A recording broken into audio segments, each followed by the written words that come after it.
First and foremost, by way of kind of an overview of the archives themselves, I thought I'd begin with a kind of a general impression of the archives, because I know this is going to be recorded and future researchers might benefit hearing about what kinds of documents are available here.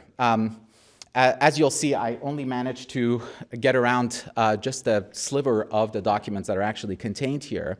But there are all manner of truly informative historical documents, personal correspondences, official communiques, records of important conversations, reflections of Zahedi himself, but also other high-ranking officials in the royal court. No shortage of condescending, salacious, and unironic feedback on documents by the Shah himself and other actors in the document that are really, truly remarkable to come across and kind of study and try to decipher the handwriting around it. But also a truly marvelous and very capacious, I think, set of exchanges between diplomats, high-ranking diplomats, that give you a texture of diplomatic relationships between individuals in these archives. On top of all this, I have to say, you get a measure of different human beings at work, as well as trying to do their best in their profession, regardless of setting aside the politics, the policy of the country, etc. I would find myself oftentimes, I show up at 8:30 in the morning and go all the way to 4:30 when the archives reading room closes, sitting over there and really wondering what happened after a particular memo was written or someone had really gotten across a pretty anxious point waiting for a reply, etc. And you find those. And Ardeshir Zahedi obviously was one of those people who wore his emotions on his sleeve as much as he did on paper. And you really get a very fine texture of that. And I hope future historians, political scientists, sociologists, anthropologists, really come and visit this archive, because they will bring different sets of methodologies that obviously I wasn't able to fully employ in carrying out my research. In terms of my specific time spent in the archives, I reviewed approximately 14,000 documents. At least that's what my Apple Photos archive shows, the number of pictures I've taken, related to the Minister of Foreign Affairs file from 1965 to 1971, during the tenure of Ardeshir Zahedi as ambassador to the United States from 1970 to 1978, general personal correspondence from 1965 to 1978, press correspondence with members of the press from 73 to 76, White House correspondence, same period, roughly, correspondence with members of the House of Representatives and Senate as well. I don't know how that didn't make it there. And then some material related to Shah's correspondence or correspondence that was reviewed by the Shah himself. And those all come in kind of heavy, bulky boxes, and they're folders that the library staff have their wonderful job of classifying by year, by individuals that I was able to review. One other preliminary out of the way, and I promise I'll get to my arguments, and well, maybe 2 points. But the first is I'm a political scientist. I'm not a trained historian. Like many political scientists who dabble in diplomatic history, I very much do have historical envy, and I have tried my best to approach the archives as a historian in training. And because of the previous experience I've had in examining US-Iran relations after the revolution, I've had some experience with deciphering archives. But the reason why I mention I'm not a historian is because I come to the archives not with a kind of a historian imagination, if you will. By training and habit, I'm there to make sense of a puzzle. And the puzzle I'll speak about that has driven me to, which is the subject of this talk, is what got me to the archive. So it's possible that my blind spots, when it comes to that subject matter, the puzzle itself, could be very much ameliorated if I consulted a historian's imagination on it, but those are my shortcomings. Another note I want to assign method is much of the knowledge I've gained from the archives, and I have to process this over the next few years, so it's very fresh in my mind, but it has been an exposure to a kind of making sense of a jigsaw puzzle. As good and organized as any archive is, it still has to, like a good vintage of wine, a bottle, you have to open it and let it breathe before you can fully imbibe it. It has to interact with the other elements in your mind. It requires a lot of cross-referential work with other works in order to understand why is it this person all of a sudden putting their head into this conversation, what happened after this, why, the import of many of the conversations that are highlighted here, in other words, are somewhat lost on me. For instance, I have here, I don't know how closely you can see this, I apologize. I'll try to translate and speak to documents as much as possible, but the one right here that has some signage on it, you have this kind of, Zahedi wrote these long memos when he was foreign minister to the Shah, and they're remarkable. I mean, they're works of also almost Olympian energy and vitality. I mean, 7 or 8 pages, 2 of which are just preliminaries to Ala Hazrat, and then a set of kind of either summing up his conversations with few people, registering his gripes with court members, etc. It took me a few weeks to figure out that the Shah was actually responding on the margins of some of these pages, either instructing him to, this is none of your business. There's a couple of documents where he explicitly says, you're a foreign minister, this is outside of your purview, next, move on. Or he chimes in to, in a way, actually tell Zahedi or someone who's working for him what their level of professionalism should be when they communicate. Those kinds of textual findings in the documents are the ones that I'm still running into, and I no doubt have missed a great deal here, but they've been really a true pleasure to discover. This was the last bit. There are relevant existing studies to the subject matter that I'm talking about today.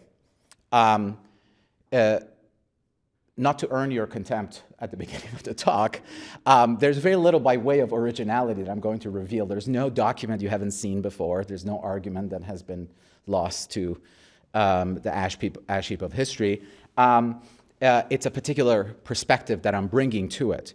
But on this topic, if by the end of this talk you're interested to pursue more, these 3 books, obviously Professor Milani's magisterial biography of the Shah and recounting of his reign, absolutely essential, much more texture, really gets to all the marginal notes and footnotes and the connections between people that I'm obviously just a student of at this point. The book The Last Shah, especially on US-Iran relations in the decade that I'm looking at by Ray Takia, which I reviewed in the Middle East Journal, is really excellent at grappling with some of the latest data that I was happy to see actually, or cited from the Zahedi archives as well.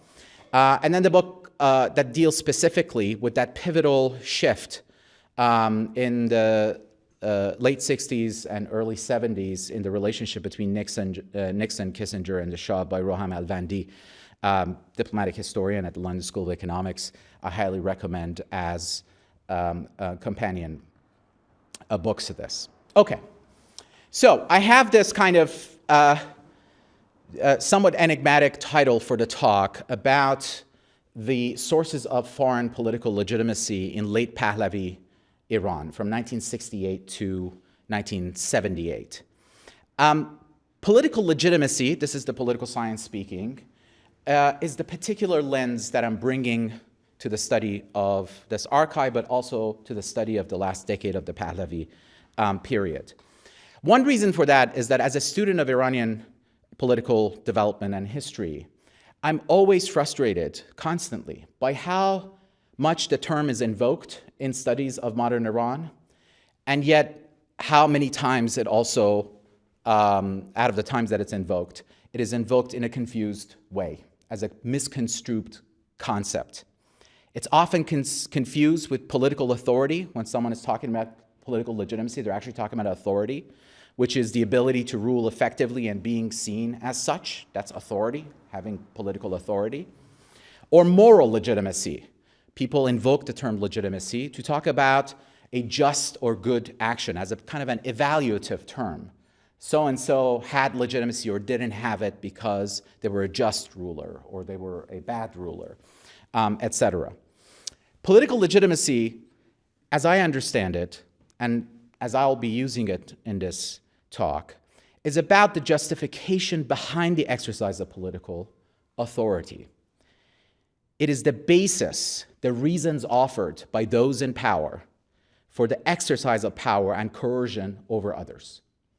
That's what political legitimacy, in the kind of very, perhaps limited, you'll let me know, political scientific way that I understand it, means. It is the foundation upon which political systems gain the consent of the governed, ensuring stability and compliance with the need for constant coercion.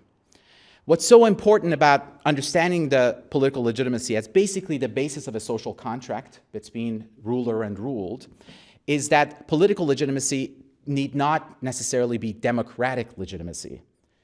The basis of legitimacy is democratic when people, through institutions, a democratic constitution, or a set of enunciated rights in a document such as the Declaration of Independence, for instance, or the Bill of Rights, consent to being ruled by a set of institutions and individuals and hold regular elections to renew whether this person is doing a good job or not. Political legitimacy goes beyond that, in that autocratic systems, non-democratic systems, also take a great deal of time and expend a great deal of energy and labors to enunciate what the basis of the rule is. Historically, for monarchies, there is some sort of divine right, which over time, as we've entered the secular age or post-Enlightenment age, has become ever more awkward to hold on to. So a lot of monarchs promise some sort of constitutional order, law and order, being the basis for stability, being the person who discerns what is right and what is wrong, whether the direction of the country, its customs, its traditions, act in that way or not.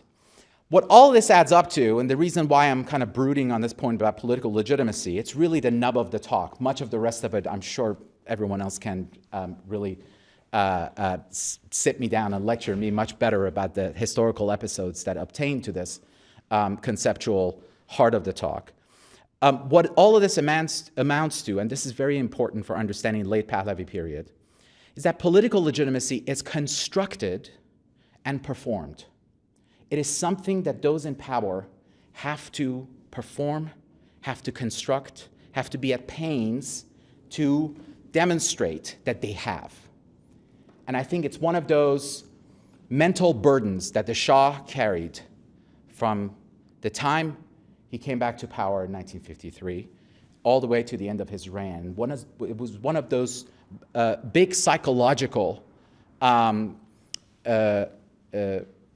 burdens in his mind that I think directed much of his behavior, especially toward the end of his rule.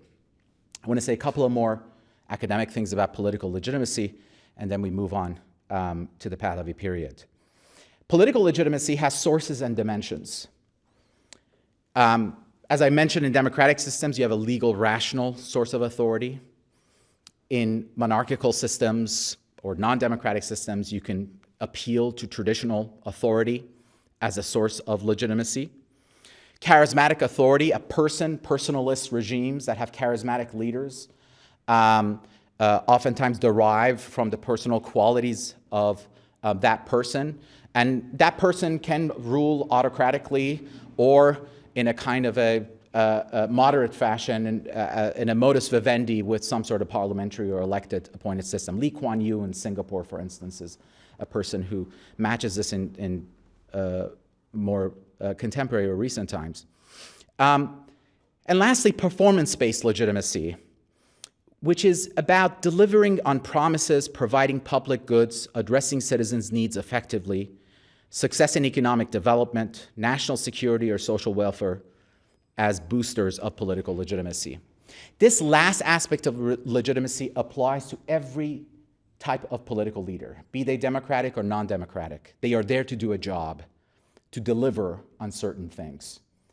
And for many of the countries in the post-Second World War era, in the era of decolonization, in the quote-unquote third world, many of the leaders who were experimenting with a variety of developmental ideologies, modernization theory being the most predominant one, delivering on the fruits of modernization, developing your country is a key aspect of the performance.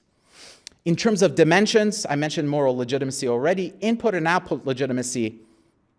Input meaning that a system has to, as much as it may have performance or any of the other sources at its core, it has to have some sort of a feedback loop with the public. To be able to take criticism, to be able to adjust, to understand where the weaknesses and strengths of social bonds in a given society is. And then output legitimacy, demonstrating the capacity to achieve tangible outcomes that benefit the population, such as security, prosperity, and social stability. In late Pahlavi Iran, for much of Pahlavi Iran, we can see that traditional authority and performance-based legitimacy were at the core of, functions as the core sources of political legitimacy. This is the same slide I've just struck out the points that don't apply to the Pahlavi period. In terms of its dimensions, it's really striking, and this is one of those things that the archival material also confirmed, the extent to which the focus of the last decade before the revolution in Iran was so singularly obsessed with output legitimacy, demonstrating capacity for an imagined public as much as a real one. And I'll get to that in a second. So I want to really take that point about performance-based legitimacy, have it in mind, and output legitimacy, those two being so central. And then obviously there's the traditional stuff that we'll get to as well. One of the striking aspects of looking at that last decade is that you have a decade really unlike any in the political development of modern Iran since constitutionalism was introduced to Iran's political development. You have economic output and development at levels never seen before. I have a chart that I'll show you in just a second. But demographically, the country was changing. It was becoming so much more differentiated in economic and sociological terms. A lot of that flowed out of the white revolution programs that the Shah introduced in 1963 that really echoed and the trajectory of growth that the country experienced far past the decades of the 60s and well into the 70s. And if you agree with some historians of modern Iran, really led to the revolution and much of the success along especially educational attainment among women after the revolution as well. But then the external aspects of performance-based legitimacy were also strikingly important to the Shah. Not only in terms of the Shah's relationship with the United States, the superpower that Iran in the late Pahlavi era most closely aligned itself with, but especially as the kind of partner that the Shah increasingly came to view not only as itself as a client state of, or one doing its bidding in the Middle East, but one whose interest in the Middle East the Shah could himself influence and change, and have that be as a very important aspect of the performance that he was delivering, a model of leadership, an example for a leadership in the Middle East at large. And range of performances that I think for Shah was important to achieve this are what I'm going to highlight for the rest of the talk here. What exactly those achievements at the geopolitical level, and especially with respect to the relationship with the United States, amounted to. Why 1968 to 1978 then? When the preoccupation, when we look at this period, we find that this is the period in which the preoccupation of the Pahlavi court is as much, if not more, on foreign policy than on domestic policy. It is a period of meaningful agency for developing nations, as I mentioned, post and semi-colonial or otherwise in international politics. It is the zenith of Pahlavi-era power and prestige as measured in terms of material wealth and geopolitical capital in the region, and especially in Western capitals. And lastly, and this is the central puzzle of this talk, the sheer paradox of seemingly forward progress resulting in regime collapse and revolution. We would not be taking much interest in the developmental trajectory of Iran in this period if the revolution hadn't come. If the regime had continued to build, stabilized, the Shah stays in power, you have some examples of other countries that were going through the same kind of modernization-based development, and maybe there would be some regional skirmishes here and there, territorial disputes would flare up, maybe the Iran-Iraq war would happen. There's a lot of interesting counterfactuals one could play with. What if the revolution doesn't happen? What makes this, I think, interesting, this period, what makes this question of political legitimacy especially important right now, and instructive, I might add, for the Islamic Republic of Iran today, is the fact that revolution came at the end of it. That order that seemed so stable, so sturdy, so in charge, so prestigious, so elite, so modernized, so westernized, so liberalized at the top, collapsed in a way that was not foreseen by many, but even took those who were keeping close attention to development inside Iran, simmering beneath the surface, also surprised at the extent of it.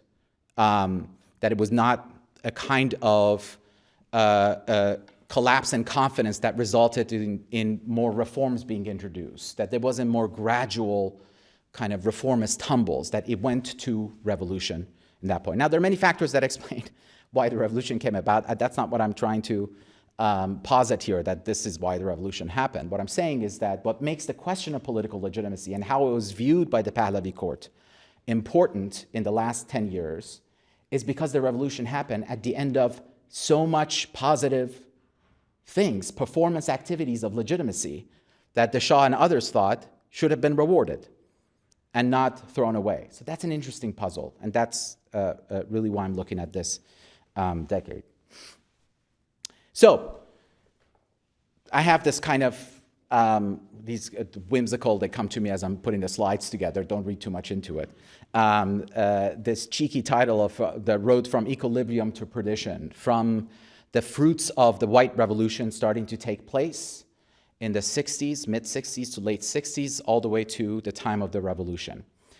There are altogether 8 episodes here that I'm very quickly going to go through and point to some historical documents and then wrap up the talk and be interested to engage in conversation with you. In that decade, from 68 to 78, the British exit from the Persian Gulf, I think, is a key moment, especially for the Shah, who not only manages its aftermath, but very much takes credit for the way in which he liberates, if you will, the Middle East from British military presence. The Nixon-Ford alignment is very important with the Shah, the Republican alignment, if you will, but especially Nixon and Ford. Reclaiming Iranian oil, military buildup of the Pahlavi regime that happens in this decade. The aspirations of hegemony that I think get momentarily realized until at least the global recessionary impacts set in and the price of oil starts to tumble again. Letting go of Bahrain, rescuing Oman, a big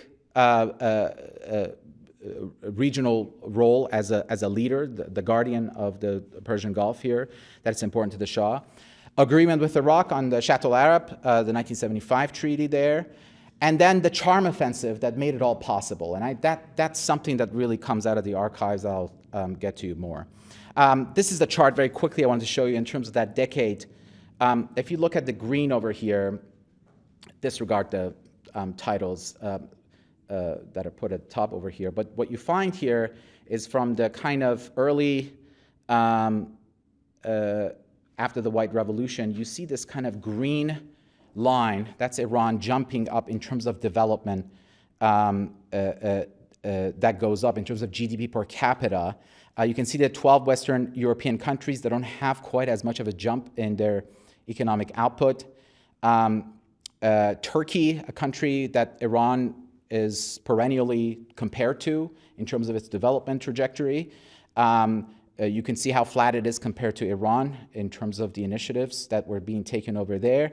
And then you have other developing country trajectories. So you have this kind of outsized jump that really, I think, spreads from that period all the way up to the revolution that also accounts for that 10-year period, or focus on that 10-year period. All right, the British exit from the Persian Gulf as the kind of, I think, inaugural element in this decade of performance-based political legitimacy for the Shah. On January 16, 1968, Prime Minister Harold Wilson announced that the British forces will be withdrawn from the Persian Gulf by 1971. This is something that his successor, Prime Minister Edward Heath, tried to even reverse, but didn't succeed because there was such a hunger for Britain to actually ramp up its expenditures abroad when its own domestic economy was not faring so well.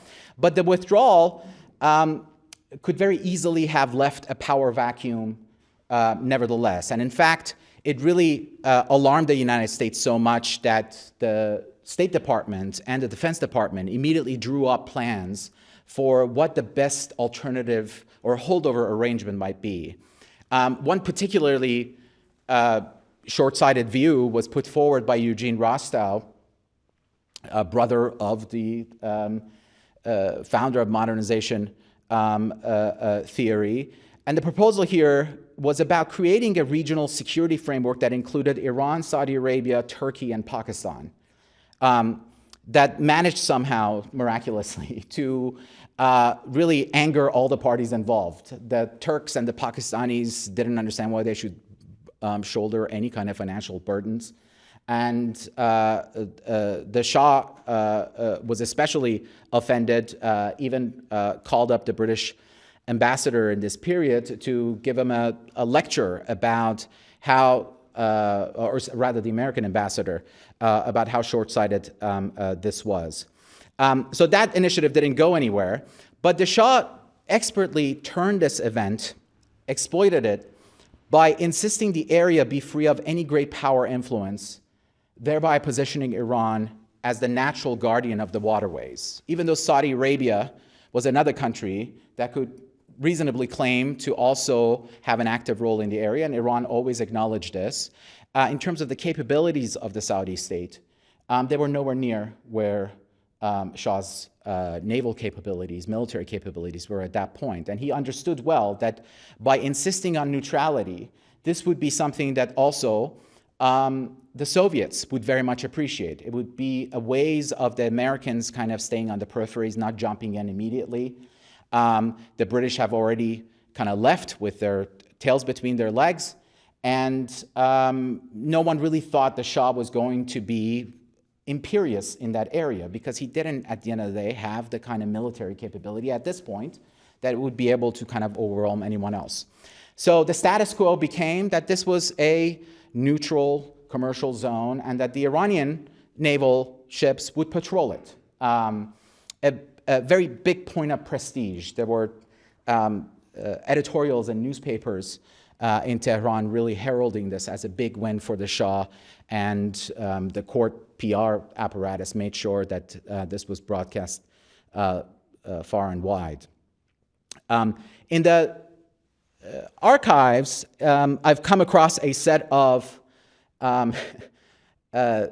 rather amusing correspondence at the end of the term of the British ambassador who goes to Hesarak to see Ardeshir Zahedi and shows up very much with the same bluster of the British imperial behavior and says, you know, I'd like to say we have no intention of leaving. We are going to stay and be militarily involved. I hope you continue to receive us. And it is really one of these kind of comical episodes because Zahedi kind of entirely knows that the parliament announcement has already been made, that this is a kind of a last-ditch effort to hold on to some sort of imperial pride. And he shoots back, and again, I can read it, and he says, while listening to your excellency and looking at the past records, frankly, I do not see any big differences of opinion in your respective policies in the Persian Gulf. Peace and stability are also our prime objectives in the area. And then he goes on to say, we believe everyone has all the literal states have a right to exist, etc. And then he concludes by pointing out later on in the document that he mentions this to the British ambassador, that he looks forward to seeing him at the meeting with the American ambassador, which is a sign of a kind of a changing of the guards, a kind of a note of humiliation, if you will. But this is the point at which I think British imperial influence in the geographies, areas of concern to Iran really transfers over to that of the United States. It's a key moment, and there's a marvelous set of documents that really drive this point. Then Iran goes overdrive and tries to complement this new neutrality, Shah as the kind of guardian of this area, etc., by becoming ever more paranoid about the label of the place, the Persian Gulf. The foreign ministry, the imperial ministry, imperial embassy in London, the Iranian imperial embassy in London, start monitoring all manner of news programs. And here you have letters of embassy staff, Zahedi himself, in the kind of a hand-scribbled note, or at least that's a note from Afshar to the deputy in the foreign ministry to Ardeshir Zahedi saying, I was at this meeting, Bejay, I can't, my screen is too small, it says, Bejay Khalij Fars guft Khalij Mardak. And there's a lot of terms like this. And immediately letters are written up, memos sent out, and you get the response back from the broadcasting corporation CEOs, et cetera, apologizing, they will look into it, et cetera, et cetera. But this kind of taking pride in the label and making sure to correct that no one's using the term Arabian Gulf or the Gulf is something that really starts, again, once the British leave. I think its lineage or the paranoia associated with it, it's especially something that takes up in this period. So the British exit, a key moment of performance for the Shah. He exploits it, I think, very well as a kind of a win, expanding Iran's legitimacy. Then comes the Republican alignment. In 1968, Richard Nixon gets elected to the presidency. The Nixon Doctrine that gets unrolled shortly after he assumes office in the spring of 1969, which is basically the idea that the United States would support its allies in defending themselves, but would no longer shoulder the primary responsibility.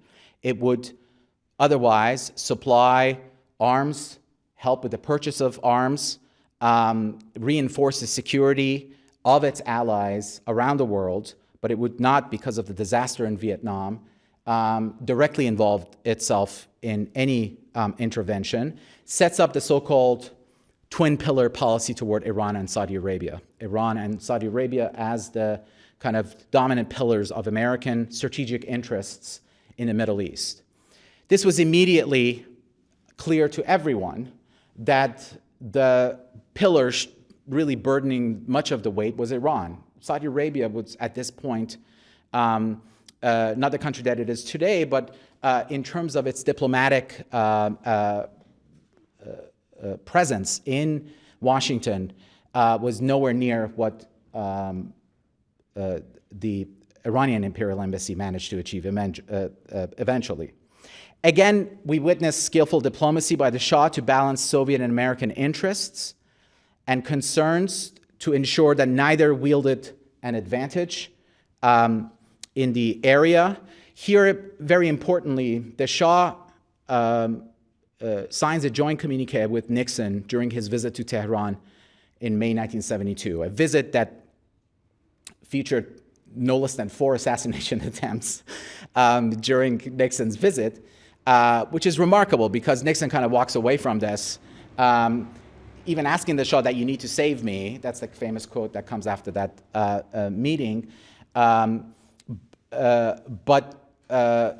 Nevertheless, a set of events that should have given American intelligence agencies a kind of a view of what was simmering underneath this kind of massive growth that was happening in Iran, economic growth. But the Shah very smartly follows that visit by Nixon, lest the Soviets start to get nervous, with a visit to Moscow in October of 1972, and signs a joint communique and a bunch of small, medium-range deals with Soviet defense industries during his visit over there as well, to reassure them that there is no kind of massive tilt toward the United States, that Iran is not really becoming a capitalist camp state that they have to worry about or get nervous about intervening in. Again, a bit of skillful diplomacy. These communiques were large events. The videos of the Shah's visit are still available. You can kind of find them online and see. None of them have sound, but I recently learned that the royal court or office ensured that there was a cameraman there recording it, and then when they brought it back, they showed it to members of the ministers of the court. Obviously, there was no wide public showing of it. Here, again, in the documents, we find documentary support for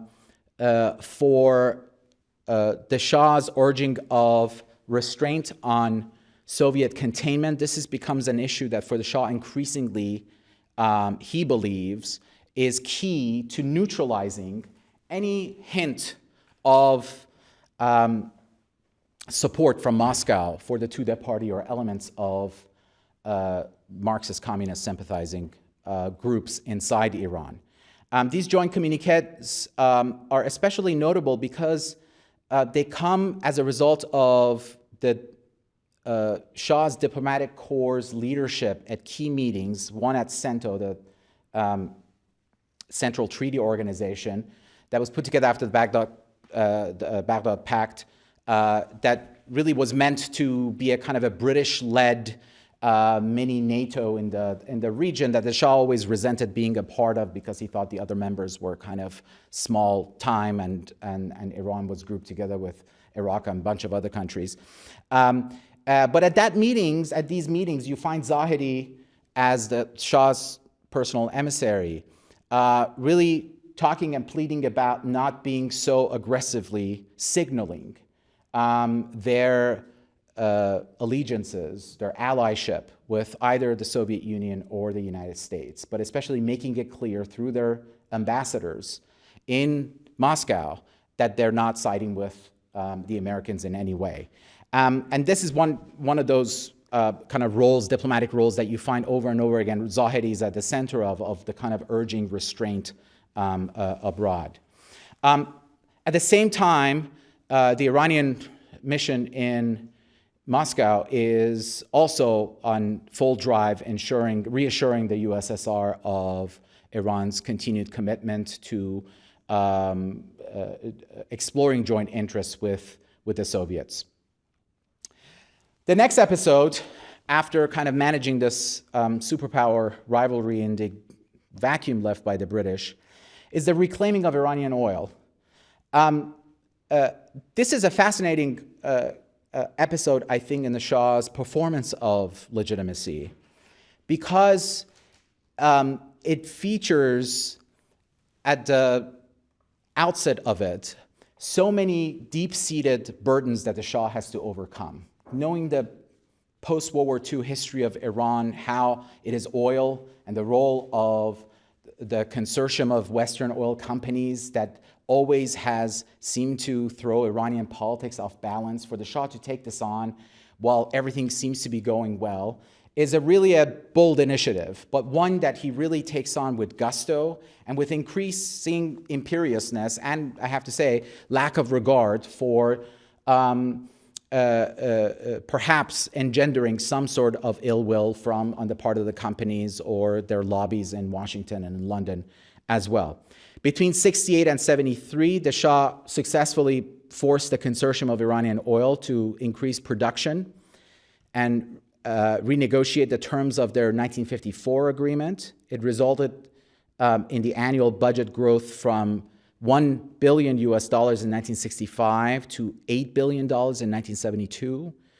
The Shah also became the advocate of oil price hikes within OPEC. He found OPEC to be, initially he was indifferent to kind of hostile to it, again for the same reasons that of condescension that he held toward Arab states.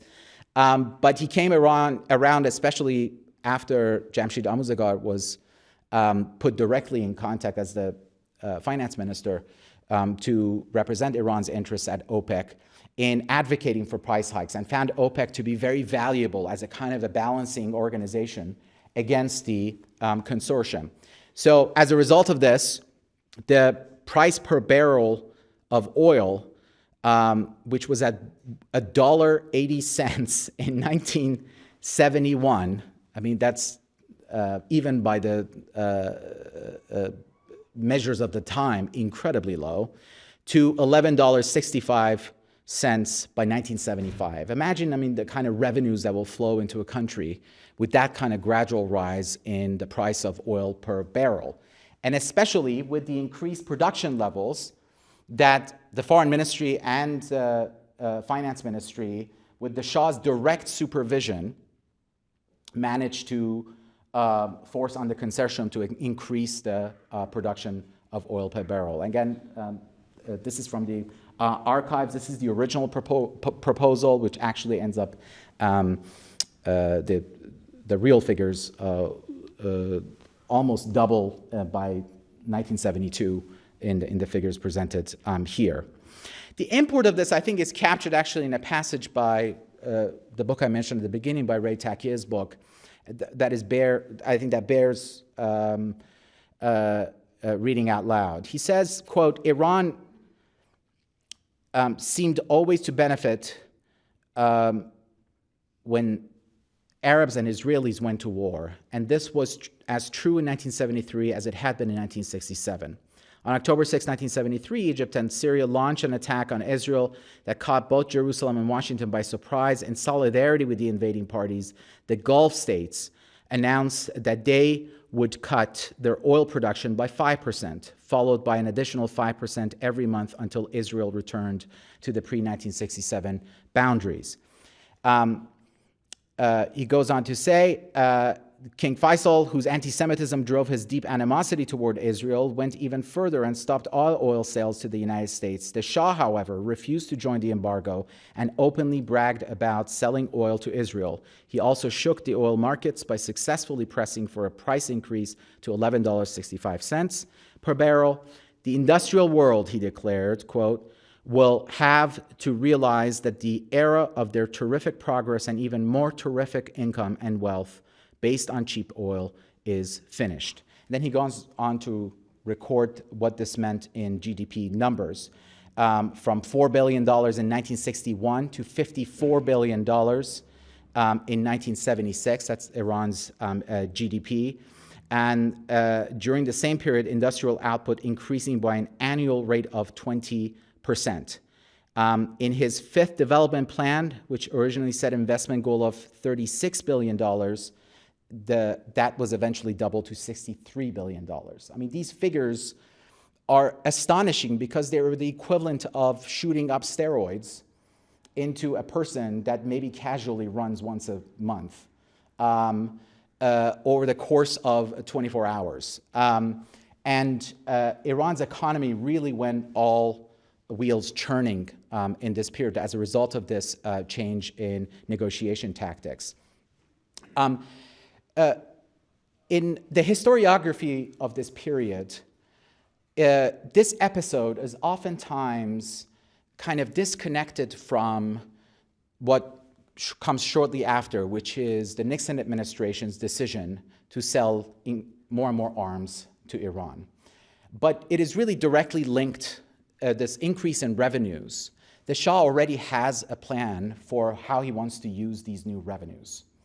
The 1963 reforms after the White Revolution is something that he thinks is on a steady track. And in fact, if you pump too much money into them, might create deformities. The Shah was a person who had a capacious imagination for what order looked like to him.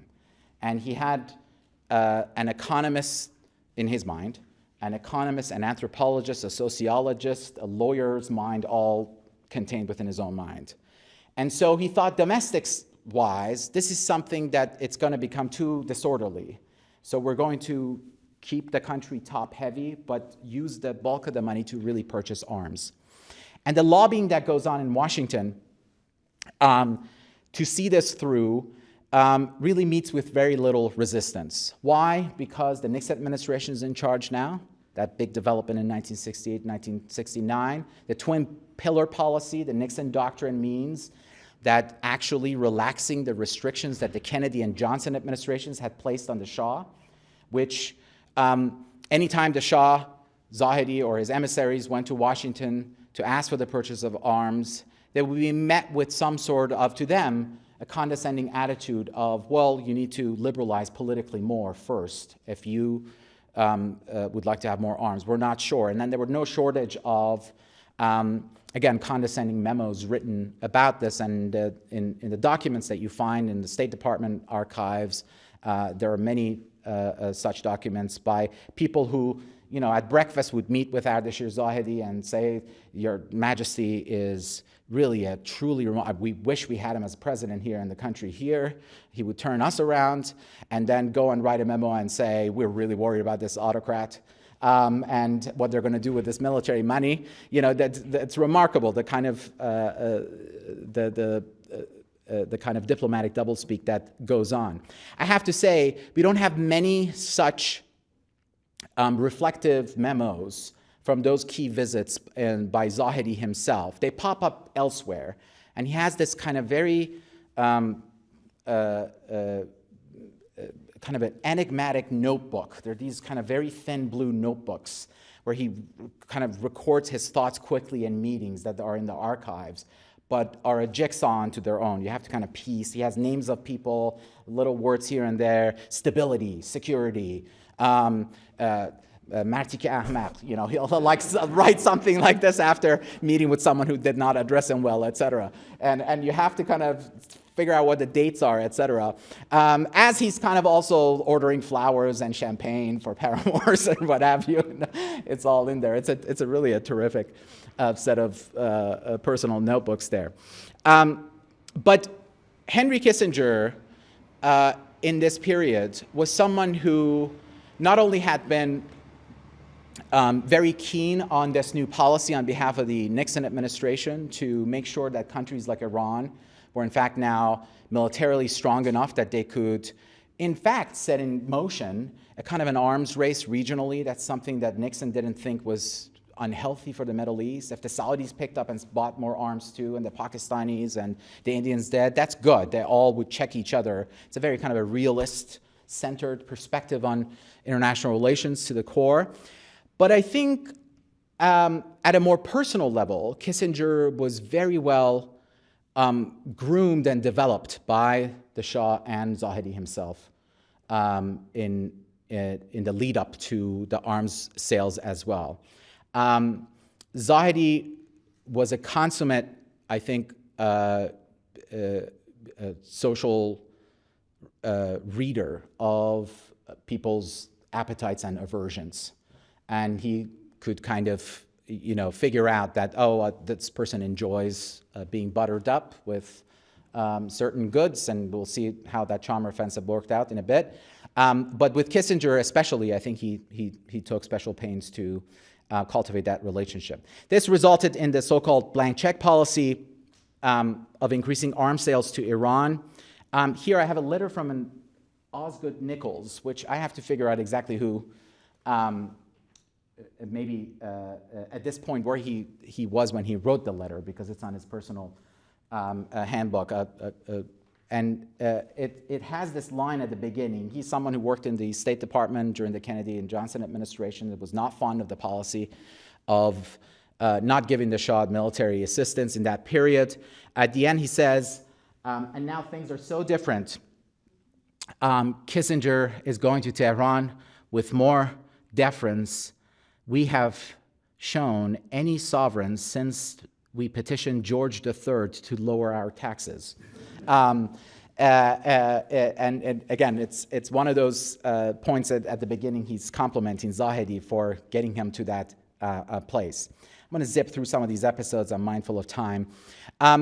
Throughout this period, the Iranian embassy staff in Washington, which has gotten especially skilled at knowing all the social connections in Washington, all the political connections between the defense industry, the State Department, the DOD, the intelligence agencies, etc., is also monitoring Washington's worries, even during the Kissinger and during the Nixon and Ford administrations. And you have memos, no shortage of memos there of kind of the read on principles. Are we going too far? Are we not? Etc. Two key regional episodes, and then I'll wrap this up. A big aspect of performing legitimacy for Shah that I think we don't quite appreciate the service that this to Iran was resolving the Bahrain issue, letting go of Bahrain, which had been claimed by Shah Abbas, and then, and as it was Shah Abbas fashion, without any capability or foresight as to how to manage this in the future. The Shah basically confided in the British ambassador in Iran in 1970 that in Bahrain, quote, "The pearls have run out, the oil is running out, it is no good to me, I must find some face-saving formula." Shah was, one of the things you see a lot in the documents is that he is very stern. He's almost like a schoolmaster when it comes to communicating with any Iranians that work around him, in the court, in personal relationships. There are some softer notes when it comes to, writing notes about family and interpersonal relations within the court. But when it comes to policy, he's very stern.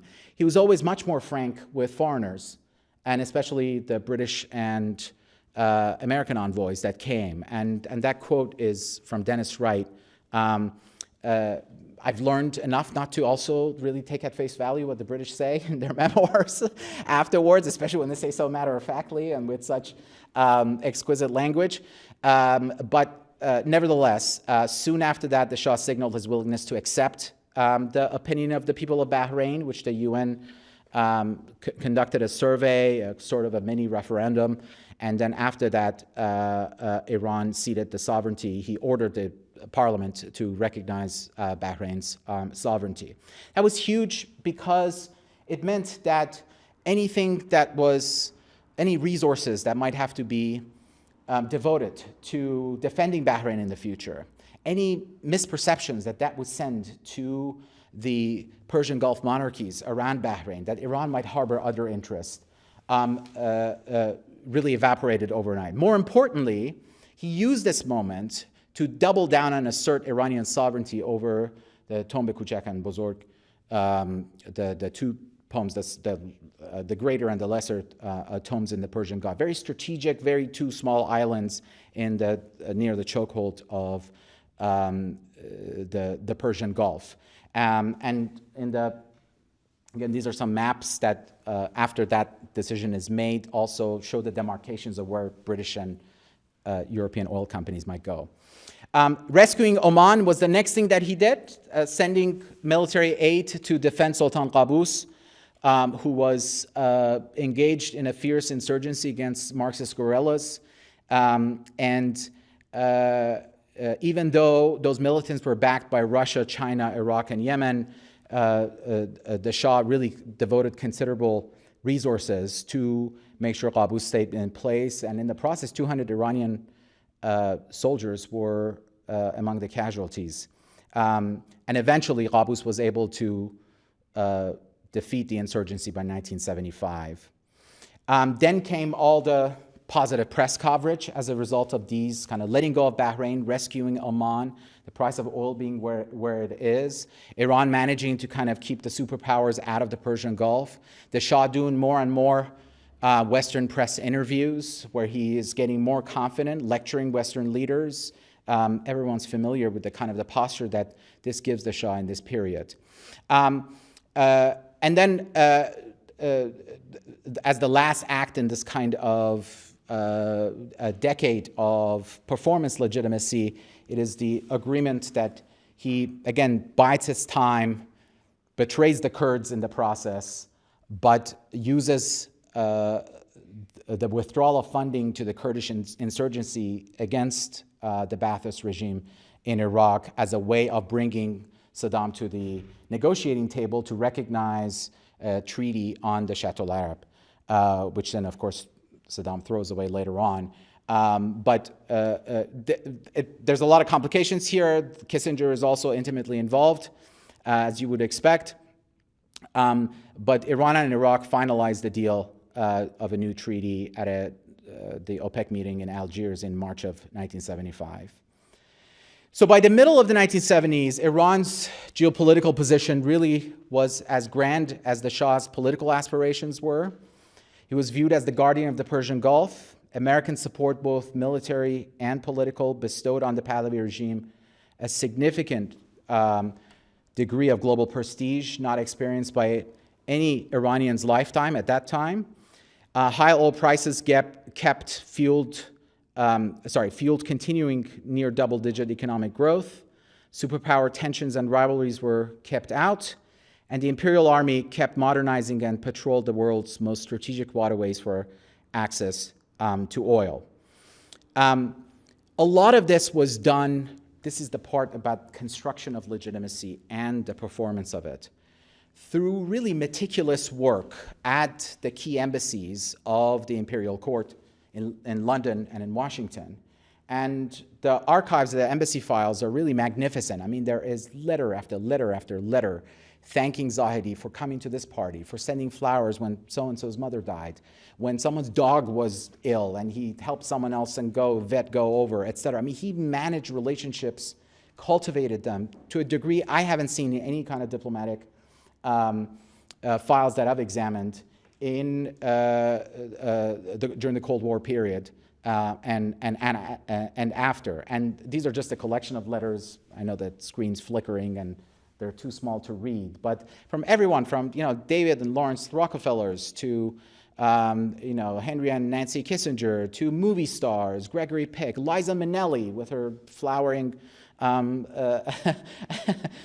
stationery, just about everyone you could imagine. And I was just bewildered reading through this, and it wasn't until in my last day in the archives that I actually saw the list of, this is the list of gifts given by the Iranian embassy in Washington to members of the press. So each of those columns represent different categories of notable people in the United States.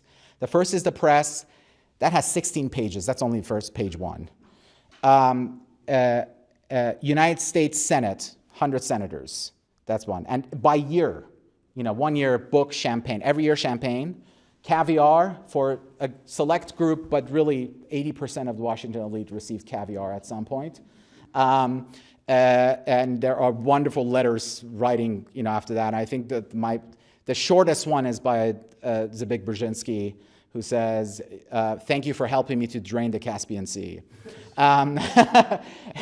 In there, you have the White House, you have House of Representatives, governors, university presidents. I mean, it goes on and on and on and on. There were 4 boxes full of just lists of how much money and resources and that was devoted to sending. And all of them came with personalized, handwritten letters or signed by Zahedi himself. That performance of diplomatic duty, but also professionalism. It was a new standard for Washington, D.C. Senators, governors, presidents, National Security Council members, they're all writing saying, we've never seen anything like this.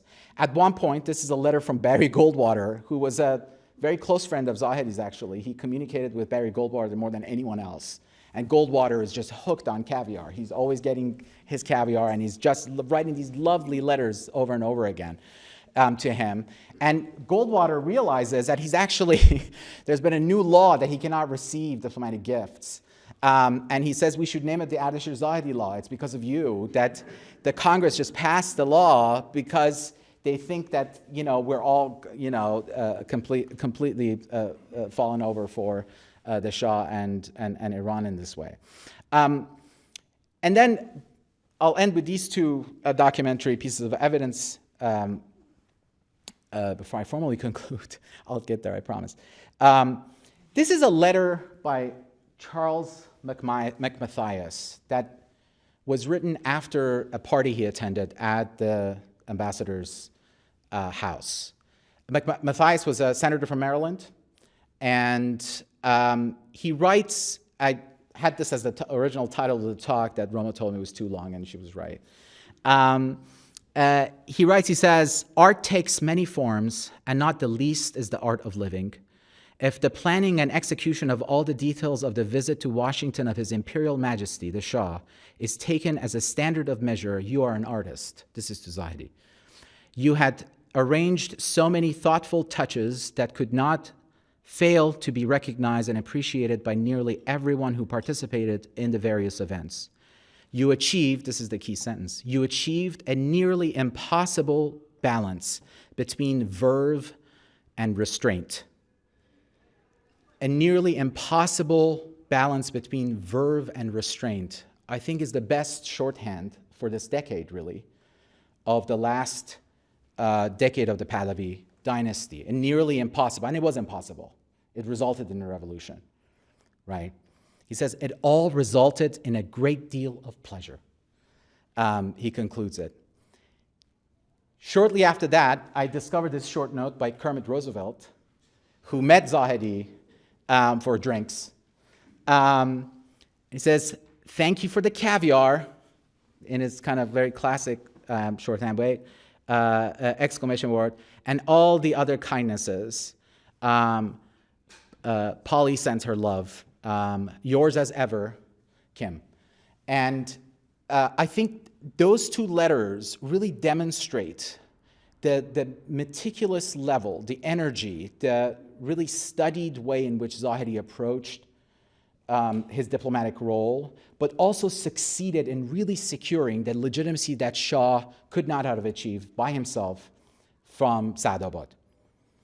And it's one of those things that I think when people, going back to the beginning of the talk, that shock of the revolution coming, especially the shock in the United States, it had a lot to do with the fact that the reality, the performance that had been given in Washington, D.C. was unlike anything that members of the diplomatic corps and certainly the political class in Washington, the entertainment class in Washington, the sports personalities, the higher education members had never seen before.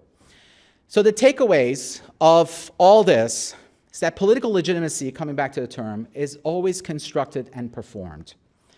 The Late-Pahlavi era the Late-Pahlavi court, I should say, constructed a most impressive basis for political legitimacy in material and geopolitical terms. But the performance of that construction was for an imagined audience that it could not will into existence, either inside or outside of Iran. I think one of the things that really kind of touches your heart is how genuinely Zahedi and many of the members of the court believe that these efforts are registered truly, when they're actually 2 hours later forgotten and there's a negative memo saying, this guy's trying to butter me up, right? The royal court mistook regional strength and international credibility as sufficient basis for political authority. it did not put legitimacy or the performance of legitimacy, which ultimately comes back, remember, it has one foot at home, that I think ultimately ended up in undoing the dynasty. And I'll end with three famous quotes. The last one should become famous. Niccolo Machiavelli in The Prince, he says, "It ought to be remembered that there is nothing more difficult to take in hand, more perilous to conduct, and more uncertain in its success than to take the lead in the introduction of a new order of things." And I think that really speaks to the difficulties that the Shah had. He started a new order of things, but performing the legitimacy of it proved elusive. Also, everyone sees what you appear to be, few experience what you really are. This is the enigma at the heart of Shah as a personality, the psychology of the royal court, that I think the archives here are a tremendous resource for future researchers to tap into and try to figure out. I've just given you one set of interpretations here today. And lastly, and this is a quote from Dr. Milani's book, The Shah. I love this line: "Power is most insolent when it is most insular." And that appears at the end of a chapter called The Desert Feast, or it's the Desert Bash, the Desert Bash, which is about the famous 2500-year anniversary event that the Pahlavi court threw in Tehran, flying in foreign dignitaries, etc. Power is most insolent when it is most insular. Power, how legitimacy might elongate it, how it might flow down to the successors, would-be successors, etc., was insolent because it was insular. It's a shame that to this day we have to get hints of what the Shah truly was thinking in the memoirs of British and American diplomats. With that, I'll leave it there. Thank you so much for your patience, and I look forward to your questions. Thank you very much.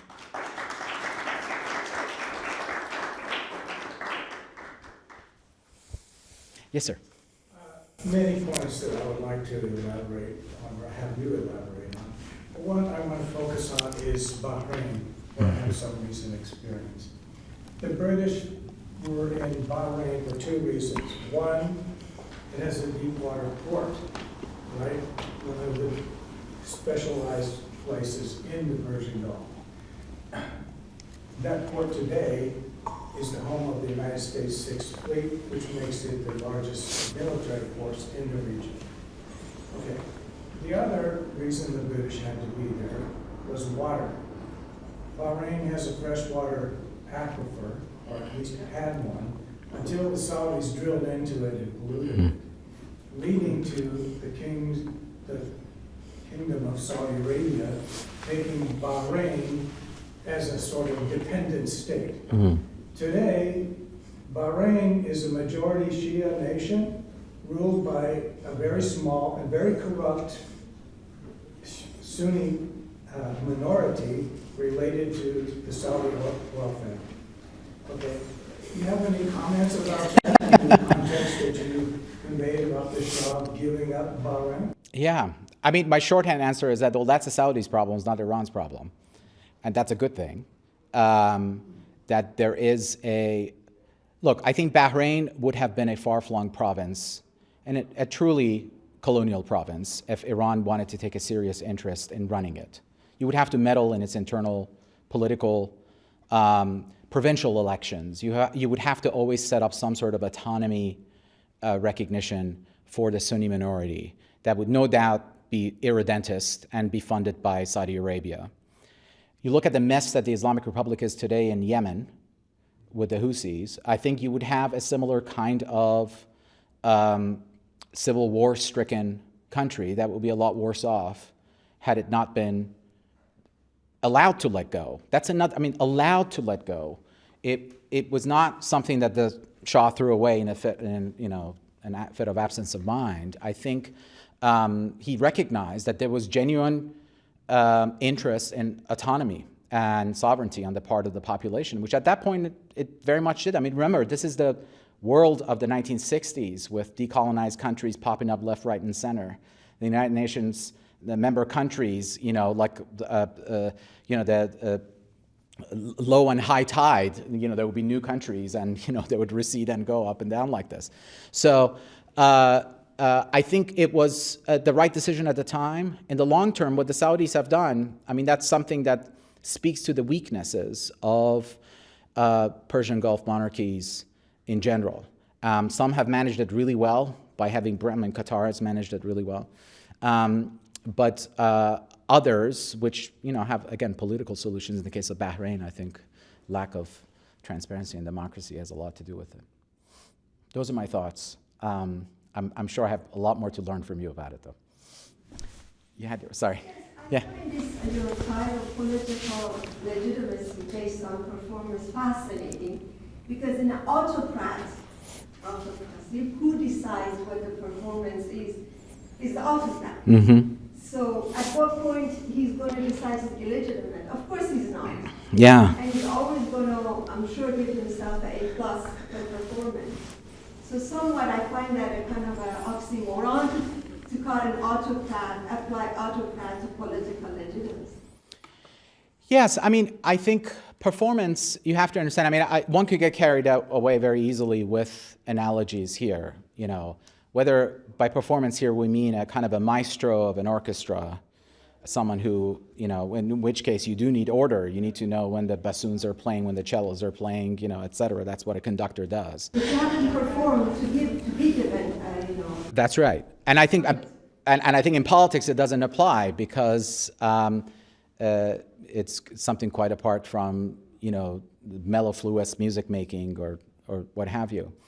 I do think, and this is one of those, I think, striking aspects. I'm going to sound like a sycophant here, Dr. Milani, I'm sorry, but in your wonderful book on Iran, I mean, I think each chapter begins with a Shakespearean quotation. Shakespeare is all over the book. There's a kind of a power demands theater and theatrical performance. No leader would be able to survive without it.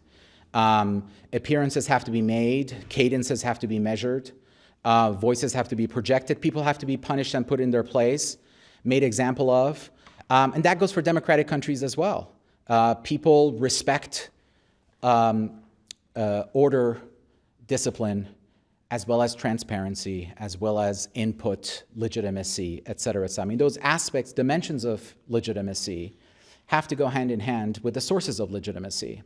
The performance, I mean, to the extent that the leaders that perform this really well are the ones that understand, in a way, what any given contingent, contextual situation demands. Oh, it requires a little bit of voice right now. It requires a little bit of exit. I'm using social scientific terms here. It requires a little bit of loyalty. I think the tragedy of those last 10 years is that the Shah starts to rather admire his performance a little bit.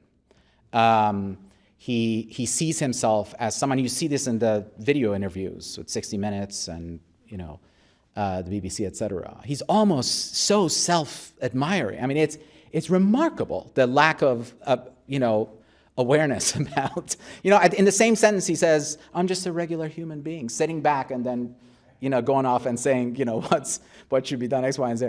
I think that is where the legitimacy falls. And I think that's that distance between the performer, what separated him from Khomeini in the public imagination. Now, that performance may have been an entirely different,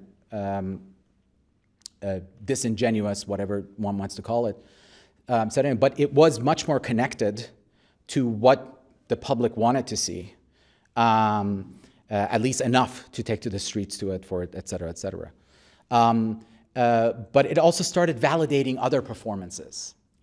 A tone-deaf leader can very easily point you towards other leaders. I mean, that's the thing that they do, is that your gaze all of a sudden goes, no input. I can't have input, so I'm going to go look naturally somewhere else. So I think in that respect, it is an artistic endeavor. Okay, so I'm going to go. Yes, and then. Thank you so much. It was fascinating. My pleasure. You mentioned about the paradox of this development and what happened with the revolution.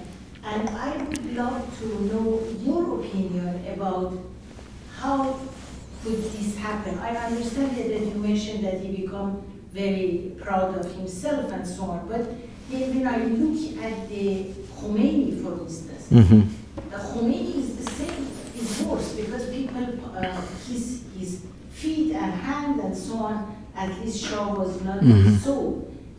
But which this development, how come that just a small minority people, a very small group of people in Iran could change the regime in less than 1 year? It became a very big question now.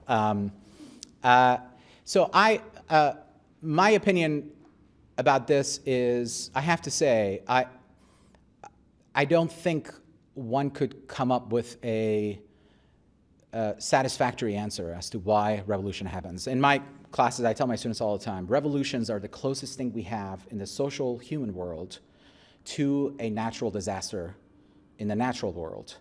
Just as you don't know how a hurricane, we know there are weather systems involved and one thing leads to the other, but there are people who believe in butterfly effects and how, you don't know what makes a difference between a category 1 to a category 5 hurricane, right? The tsunami that just happened, I mean, there's no way to know exactly when it's going to happen. You cannot put a date on it. Revolutions are those types of events.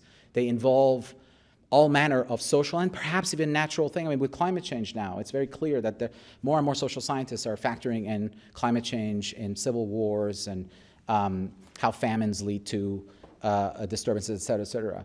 So that alchemy of ingredients, multiple ingredients that led to the kind of performance that the public bought that was opposite of what the Shah did, is something we have to continuously search after. What we do know, because that is the order that is no longer here, that went away.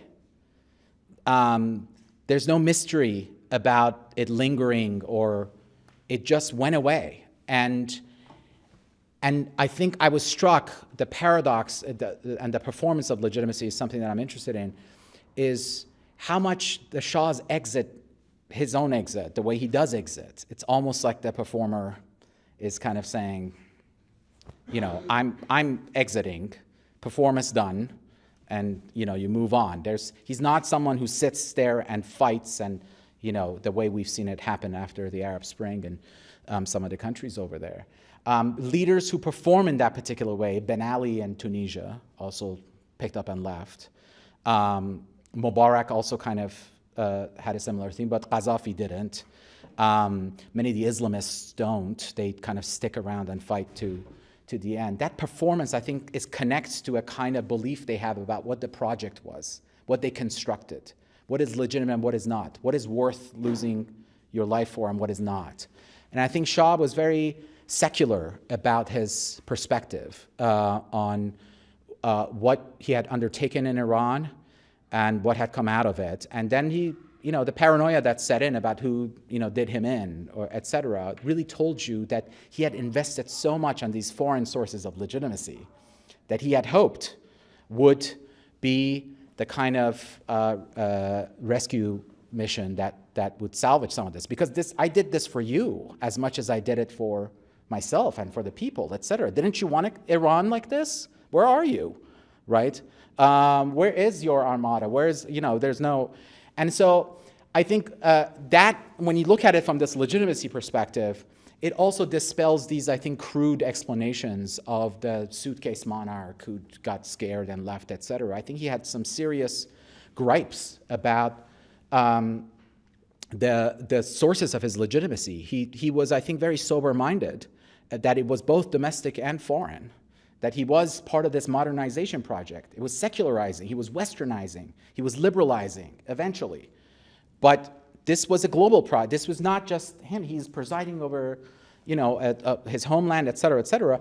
But I think, there were fault lines ahead. I don't want to give him too much credit about this, but it's hubris, his own hubris, I think, got in the way of actually understanding how genuine his foreign sources of support were. And then I think it kind of got out of hand, as you saw in those lists of gifts and everything else, that it had become a kind of a self-fulfilling mission. I will water your trough and I'll get something in return. Well, I just, first of all, I want to thank you for your kind words. I want to say something about your work. First of all, you're one of the few political scientists I know who is also interested in political theory. You should read some of his writings. They're informed not by deep knowledge of Iran, but by deep knowledge of political theory in the 20th century, by liberal democracy. Political science, if any of you follow political science, is these days all about turning up numbers. The kind of political science he does is unique in the sense that it is both local knowledge but theoretical knowledge. And in all my conversations with Zahedi, when he was donating his papers here and endowing that, I think if he had written what he would have been for him an ideal presentation, it would have been you and what you presented here today, because you presented what he said he wants from this. He says, I want the future to know what you're trying to do. And talking about the blind spot, when, again, I quote, I'm sorry, I'm going to get blank, I quote an anecdote. Yes. Zahedi told me that the Shah gave him the draft of his answer to history. He said, read this and give me an opinion. He said, I read it, I said, Your Majesty, you're only praising yourself. You must have done something wrong. It's okay. And he added a critique. He said, one of my mistakes was not firing at the Shirzai. Because he claimed to know everybody in D.C., and he did it. Yeah. In other words, he yes. considered Zahedi's weakness is a strength.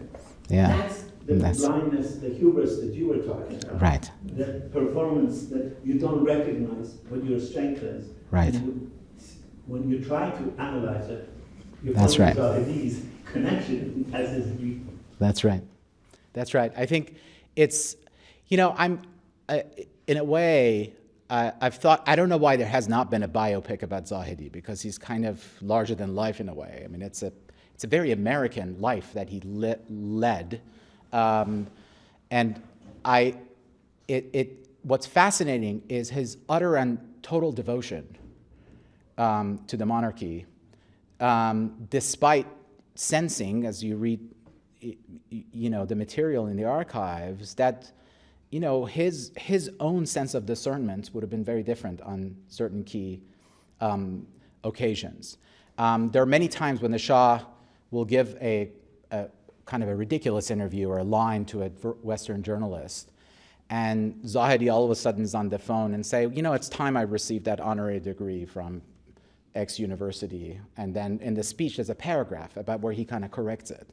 I mean, I was trying to pick up, as I was lining up dates and what was happening after what, that's the kind of forensic work that historians are much better at doing. I'm very hopelessly slow at it.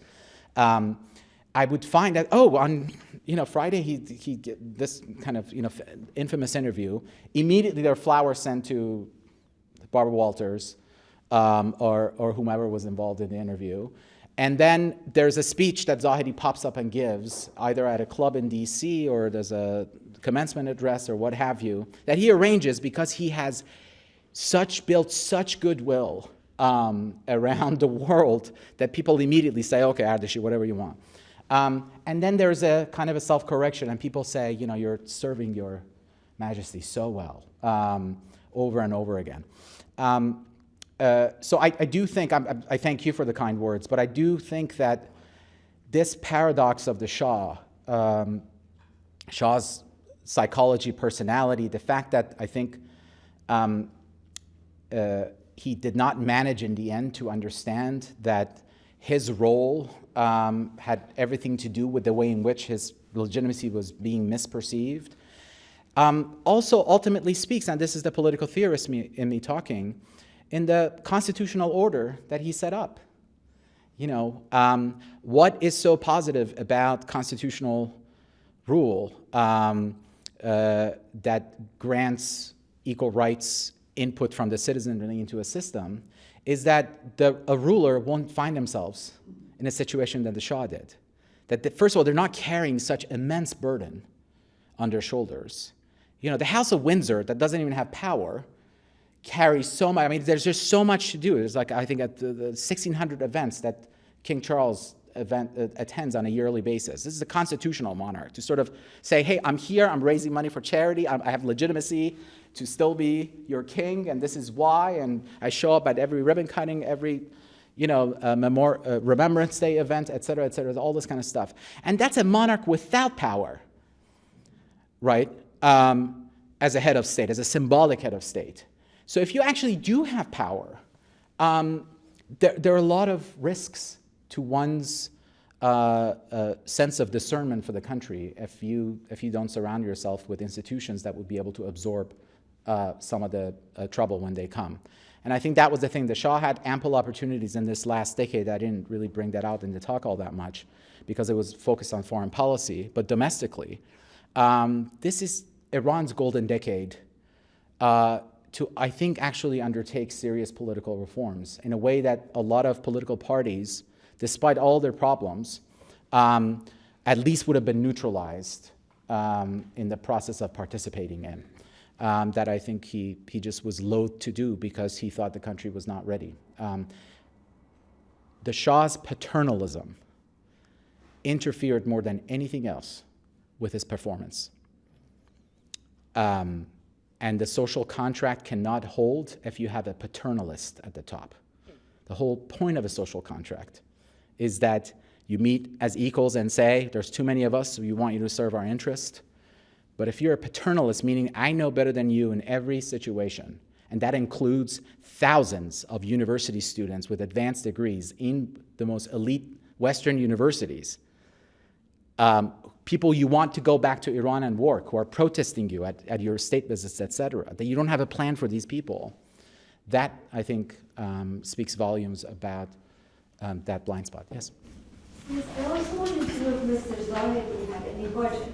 Because I think the parties he threw, yes, and the extreme parties that were all kinds. I think when Shah came to the United States, the students that were right outside the White House, showing their dislike or yeah. displeasure with what was happening. I think that one of the main problems, and the same that lack thereof budget was also applied to a lot of his family members, yes, the people in power. Absolutely. And even though he lived in a bubble and he didn't feel it, but people of commerce felt it. Yes. I remember my father was a businessman, and I remember he once told me that everybody in Pahlavi family has to have a piece of every business. Mm. And ultimately, the corruption in the yes. system, and also his head was more outside of Iran, with outside people, like Mr. Zahedi said, everybody, why every member of the Congress should love you, or extravagant, those caviars are not cheap. No. Yes. No. I mean, there's no doubt corruption was a big part of this story domestically. I mean, I didn't focus on it at all. I mean, if I did this on the domestic side because I focused on foreign policy, how the performance was at such odds with what was happening domestically. The domestic side of this is atrocious. I mean, it's the extravagance, the aristocratic attitude that was perpetuated in the bureaucracy. I mean, you have a thoroughly aristocratic bureaucracy still. An aristocratic bureaucracy that has pretensions to aristocracy, by the way, because 2 generations before you had the real aristocracy. So you have these kind of, the kids of the real aristocratic families, et cetera, who are themselves kind of disaffected because it's not of the same quality. But they demand patronage. They demand to, be seen and be lavished on, et cetera. And I think that's part of the puzzle for me here is that I think the economic growth of the country, which brought so much of the countryside to the urban areas, which started to kind of start this movement from below in education, in the economy, in the industrial sector especially. You know, in that bewildering decade, seeing these changes in Tehran must have felt like communist China in the mid to late 1990s. I went to China in 1993, and all you could see was a sea of bicycles. I went back in 2010, and you don't see a single bicycle in sight. I mean, an equivalent of something like that happened in Tehran. I mean, the pollution was so thick that you couldn't see Alborz Mountains, but everything was getting trapped, and it was those, you know, those first-generation pecans that were just polluting, etc. There's a visual sense of how the capital cities just tremoring with change. And to not have that kind of depth of insight, I think ultimately can be put on account of the fact that, you know, you're brought up in a family of theatrical actors that are revered. I mean, Reza Shah, that, you know, subject of your next study, is someone who's kind of sets the template. And you have a father-son dynamic here that, you know, I think also plays into this. Again, you have equivalents of this in democratic systems as well. You know, sons of well-known political leaders who don't quite measure up, or, you know, engage in the same kind of hubris, you know. Well, and we have one that actually the file on which has been closed, and that's the Bush family, right? You know, we've seen the fruits of that as well. But the performance is at the heart of both of those kind of legitimating endeavors as well. Oh, sorry. Maybe I'll take both of them and then I'll respond. Please. So this last period of Pahlavi dynasty, we are questioning the legitimacy. Is there a period of Shah ruling that was actually legitimate? Because, as I recall, he was brought back to Iran, taking down Dr. Mossadegh, Yeah. who was a legitimate prime minister. Yes. I had family members who brought the Shah back. Yeah. And I had family members who served Dr. Mossadegh. So I have the story. And I have family members who were imprisoned by Islamic Republic. So we have it all. I think, unfortunately, most of us, if we reach far back enough, do. Legitimately to bring the Shah back, Yeah. Iranian had elected already a legitimate prime minister. Right. That decade, obviously, it's a subject of great, immense historical and political study. Absolutely. I mean, the legitimacy of the Shah from the beginning was fraught. I mean, part of the reason why I say, you know, I picked that decade of 68 to 78 is that that's the period in which he almost sheds that shadow of a monarch whose performance has not delivered quite yet. After the White Revolution, you see the economy picking up. There are these kind of tangible deliveries that he's bringing about. That's where the performance kind of kicks in and says, you know, I'm building. You much rather have me than Mossadegh. By the way, on that slide on reclaiming Iran's oil, when he forces the consortium to basically disband the old treaty and increase production, and then he signs these new contracts with other oil companies, and then OPEC prices go up. The Shah at that point achieves more for Iranian oil nationalization than Mossadegh ever did. I mean, he's far surpasses Mossadegh's what Iran wanted out of its oil vis-a-vis Western countries. Imagine that getting to your head. You know, Mossadegh who? And in one of the documents, there's a line.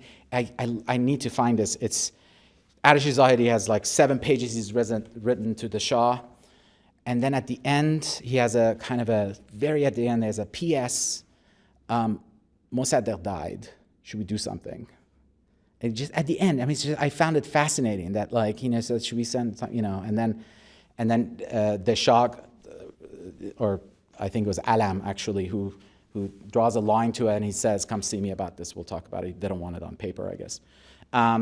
But it's, I mean, I think that overcoming that legitimacy deficit, coming after Mossadegh, with what you achieved with reclaiming the country's oil, that, I mean, performance-wise, absolutely, I'm no longer illegitimate. I remember after the White Revolution, people Right. show up at Anjalier and those That's right. labor force, they were willing to die for him. Right. They were in the millions, just Right. wanting to put their lives down Right, for him. right. And last one now. At the expense of being judgmental, I'm going to Please. come out of here thinking of him as one with a huge ego and also incompetent. Mm-hmm. That's the impression I'm walking away Of the Shah? of the show. Well, I think this is that he contains multitudes. There is as we all do. I mean, I don't want to be this kind of hedging academic who constantly, is trying to qualify things and not have judgment on it. I think there are moments at which you wished almost to be in the room and say, "This is the stupidest thing you're doing. This is not." There are moments where you're so impressed when you're reading how he's instructing people around him. In their mannerisms, in their professional code, what to do. I mean, there's a stern letter to Zahedi at the end of one of his letters where he's just kind of being jokey and all that. And he says, this is not, knock it off. And then you kind of realize at that moment, oh gosh, he has to kind of bring a sense of professionalism to a lot of people around him, right? And who does he go to get advice from? Who is telling him how to get these people prepared? And so I also see a very frightened person, actually.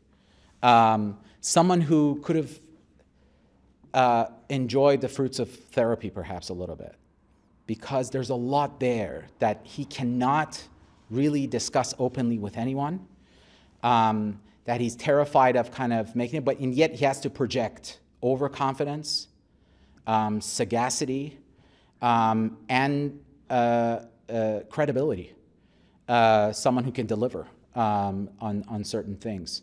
So I think we can judge him on particular episodes, and I think that's what we should do with every political leader, is that there's no final judgment on the whole this. There's no essence to the Shah. He is different things at different times. He has certain core skills and core intuitions that comes through, right? I think we all have those. There are some intuitions that are kind of bred into us from a young age. And you certainly see that in him. You certainly see it in Zahedi. I mean, he cannot help himself. He has this kind of effervescence. The Shah has a kind of a hermit-like quality to him. He is a lot more introverted, and yet he has to kind of project at key moments. And so I think, taking it episode by episode, you find that it's a very mixed record. Thank you very much. Thank you all.